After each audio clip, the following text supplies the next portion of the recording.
Welcome two DJ bets दोस्तों।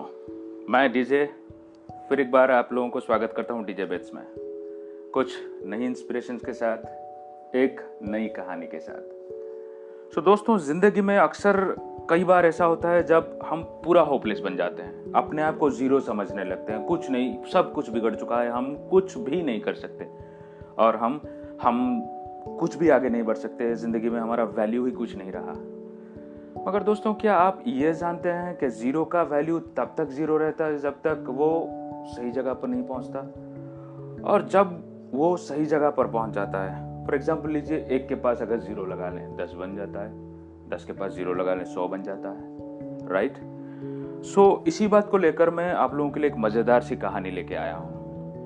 पर कहानी में आगे बढ़ने से पहले दोस्तों, मैं दोबारा आप लोगों से रिक्वेस्ट करना चाहूँगा कि प्लीज़ मेरे चैनल को जितना हो सके उतना सब्सक्राइब कीजिए, लाइक कीजिए, कमेंट्स दीजिए, आप लोग क्या सुनना चाहते हैं, क्या जानना चाहते हैं, ताकि मैं उस पर काम करके आप लोगों के पास बहुत ही शानदार कहानियाँ लेके आ सकूँ जो आपकी ज़िंदगी में आपको बहुत ही मदद कर सकते हैं। तो चलिए दोस्तों, शुरू करते हैं आज की कहानी। कहानी है एक ऐसे बंदे की जो अपने आप से बहुत ही उदास था, थक चुका था अपने ज़िंदगी से, अपनी मुश्किलों से, अपने परेशानियों से।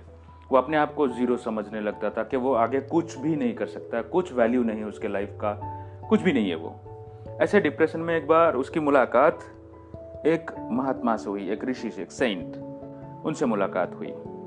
मुलाकात होने के बाद वो बंदा उस ऋषि को सब कुछ बात बताता है कि सुनिए गुरुजी, मेरे ज़िंदगी में कुछ भी नहीं रहा, मैं कुछ भी बन नहीं पाया, मैं पूरा ज़ीरो हूँ, कुछ काबिलियत नहीं है मुझ में। और ये सब बात वो सेंट, वो ऋषि सुन रहे थे। कुछ देर बाद वो ऋषि बोले कि तुम्हारे जिंदगी का जो प्रॉब्लम है उसका तो मैं सॉल्यूशन बता दूंगा, पर उससे पहले मेरा एक छोटा सा काम है, उसे तुम्हें करना पड़ेगा। तो ये बंदा बोला हाँ ठीक है, मैं कर दूंगा। तो तभी ऋषि ने क्या किया, अपने थैले में से एक चमकतीदार पत्थर को बाहर निकाल के बोले कि यह एक पत्थर है, चमकतेदार पत्थर, तुम्हें मार्केट में जाना होगा और वहां पे पूछना होगा कि इसका सही दाम क्या निकलेगा। जो सबसे सही दाम बोलेगा वो दाम लेके आओ, पर पत्थर को बेचना नहीं है, बस सिर्फ दाम पता करके आना है, ठीक है। तो बंदा निकल पड़ा बाहर मार्केट में। तो सबसे पहले वो सोचने लगा कि कहां पर जाऊं। तो वो नजदीकी एक सब्जी मंडी में जाके पहुंचा, वेजिटेबल मार्केट में, और जाके एक सब्जी वाले को बोलने लगा कि भैया देखो, मेरे पास एक शानदार पत्थर है, बहुत ही चमकीला पत्थर है, अगर तुम्हें पसंद हो तो कितने रुपए में खरीद सकते हो, बताओगे तुम्हें।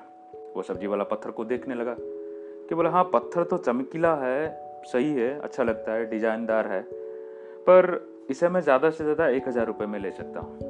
वो बंदा बोला ठीक है, फिर पत्थर लेके आगे चलने लगा। कुछ देर बाद वो सोचने लगा कि चलो, वो जो यूटेंसिल्स मार्केट होते हैं, बर्तन जहाँ पे बेचा करते हैं, वहाँ पे चलते हैं। और वहाँ पे चलने के बाद एक दुकानदार से पूछा वही सवाल कि मेरे पास एक चमकीला पत्थर है, आप देखिए, अगर आपको ये पसंद आएगा तो आप कितने रुपए में ले सकते हैं। वो दुकानदार ने पत्थर को देखा कि पत्थर तो बहुत ही बढ़िया है, बहुत ही शानदार लगता है देखने के बाद।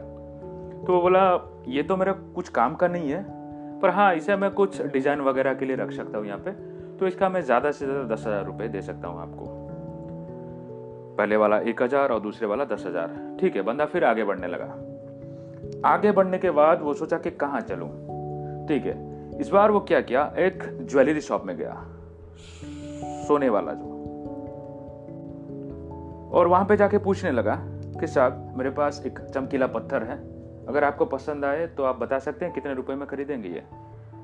तो ज्वेलरी वाला पत्थर को देखने लगा कि बोला बहुत ही बढ़िया पत्थर है, इसे मैं अपने ज्वेलर्स में डाल सकता हूँ, रिंग में डाल सकता हूँ, तो मैं इसे तुम्हें 1 लाख रुपए दे सकता हूँ। बंदा चमक गया, 1 लाख रुपए, ठीक है, पर उसे बेचना तो नहीं था वो पत्थर। वो फिर से बाहर आ गया और आखिरी प्रयास करते हुए उसने सोचा कि चलो एक जोहरी के पास जाते हैं, डायमंड शॉप, और वहां पे गया। वहां पे जाने के बाद वैसे ही वही सवाल ही पूछा उस दुकानदार को कि मेरे पास एक चमकीला पत्थर है, आप एक बार देखिए और मुझे बताइए कि इसका सही दाम क्या आएगा। और वो जो जोहरी वाला था, डायमंड शॉप का ऑनर जो था, जैसे ही पत्थर को देखा वो अपनी सीट से खड़ा हो गया। हे भगवान, ये पत्थर, ये तो नायाब पत्थर है, इस पत्थर का मैं अपने आप को अगर बेच दूं, मेरा पूरा प्रॉपर्टी अगर बेच दूं, तो भी इस पत्थर का कीमत नहीं चुका सकता। ये बात सुनकर बंदे को कुछ अलग सा लगा और वो फिर रिटर्न हो गया उस साधु के पास, जाके पूरी कहानी साधु को बताने लगा। तभी वो साधु महात्मा उनसे बोले कि देखा, एक पत्थर, पहला दुकानदार उसे 1,000 रुपये बोला, दूसरा 10,000 और तीसरा दुकानदार 1,00,000 रुपये और चौथा वाला अपने आप को बेच कर भी चुका नहीं पाएगा। तो दोस्तों, इस कहानी का मतलब था कि जब तक हम अपने सही जगह पर नहीं पहुंचते, जहां पर अपना वैल्यू है, जहां पर हम कुछ कर दिखा सकते हैं, तब तक हमें वैल्यूलेस नहीं होना पड़ेगा। ढूंढिए, जरूर कहीं ना कहीं हमारा बहुत सारा वैल्यू होगा। तो इस कहानी के साथ मैं आपसे फिर से विदा लूंगा दोस्तों। फिर मिलेंगे बुधवार को दूसरी नई कहानी के साथ। सो प्लीज मेरे चैनल को जरूर सब्सक्राइब कीजिए, लाइक कीजिए, शेयर कीजिए, कमेंट्स दीजिए, ताकि मैं आप लोगों के साथ आगे बढ़ सकूं। शुक्रिया, शब्बा खैर, गुड नाइट।